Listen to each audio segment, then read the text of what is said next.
Ô Écio, e aí uma dúvida que fica, né, ou pelo menos nesse entendimento, se existe espaço técnico ou até mesmo político lá no governo Trump para conceder exceções ao Brasil ou até mesmo promover esse tipo de negociação, especialmente depois dos argumentos políticos utilizados por Trump aí para impor as tarifas, né? Aparentemente, o que Trump sinalizou como condição ali sine qua non não vai se materializar, até mesmo por conta da carta que a gente viu do Luiz Roberto Barroso, sinalizando independência e até mesmo soberania da justiça brasileira. Na sua percepção, esse assunto, né, vai delinear os debates e as conversas, né, sobre imposição de tarifas, ou efetivamente de um ponto técnico, de um ponto comercial, a gente pode obter algum tipo de sucesso? Pois é, Felipe, você colocou bem, esse representa um entrave, né, porque você está colocando um fator político num tratamento tarifário, onde os demais países que sofreram imposições de tarifas, se tratou muito mais em termos de os Estados Unidos terem um déficit comercial em relação a esses países. Até a carta traz um equívoco, informando que os Estados Unidos têm um déficit com o Brasil, quando na realidade é o contrário, o Brasil tem um déficit com os Estados Unidos, e a que eu me lembre, pelo menos, apenas questões relacionadas ao tráfico de drogas e entorpecentes é que foi levado em consideração em cartas que foram enviadas ao México, ao Canadá e também à China. E isso não foi impeditivo, né, para que sentassem à mesa e negociassem formas de melhorar o combate a esse tráfico, que na realidade é algo preocupante, né, e é algo multinacional, né, que atrapalha o problema com as fronteiras de diversos países. Tem a questão da imigração também no México, mas aqui no Brasil se recorreu a uma questão mais política realmente, em termos, né, do julgamento de Bolsonaro, né, e isso traz aí preocupações, porque você realmente tem uma soberania, né, dos poderes e dos países, mas um diálogo deve ser, sim, desenvolvido, tentando tratar mais de questões comerciais e tentando apaziguar esses pontos relacionados mais à política, né? Há também uma preocupação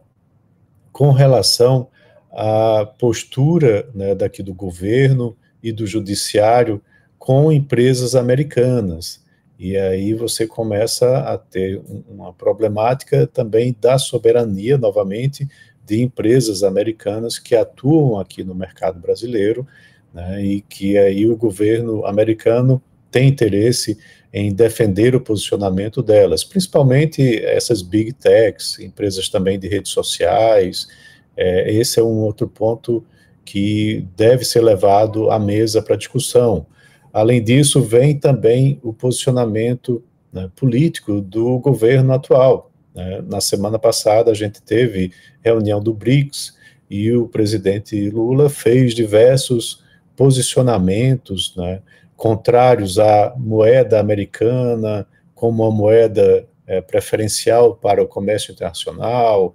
posicionamentos em relação à postura do presidente Trump.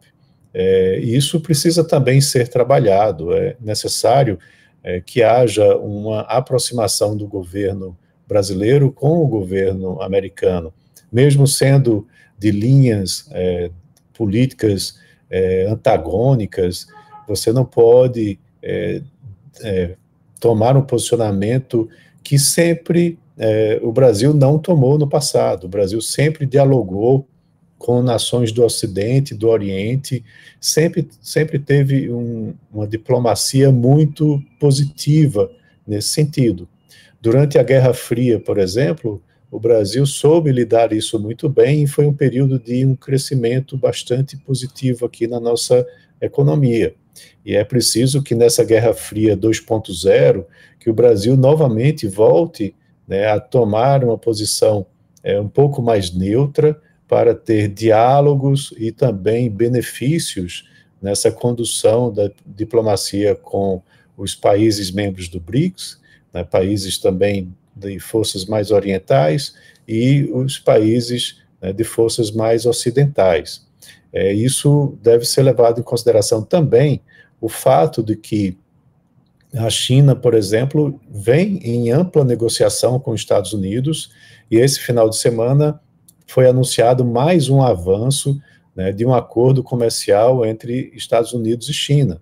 A Índia, que também é um país membro do BRICS, já tem negociação avançada com os Estados Unidos, e essas são as duas maiores economias do bloco, né, deixando Rússia, que sofre sanções econômicas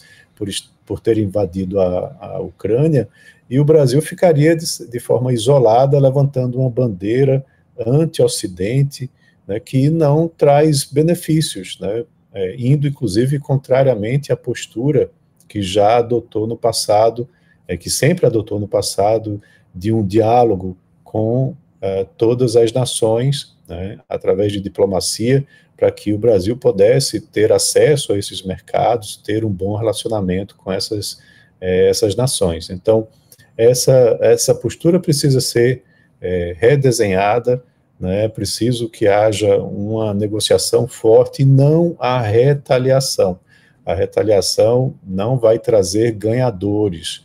Os Estados Unidos saem perdendo com isso também, mas, como eu disse, pelos números que eu apresentei, o Brasil termina sendo o maior perdedor, né, dessa relação.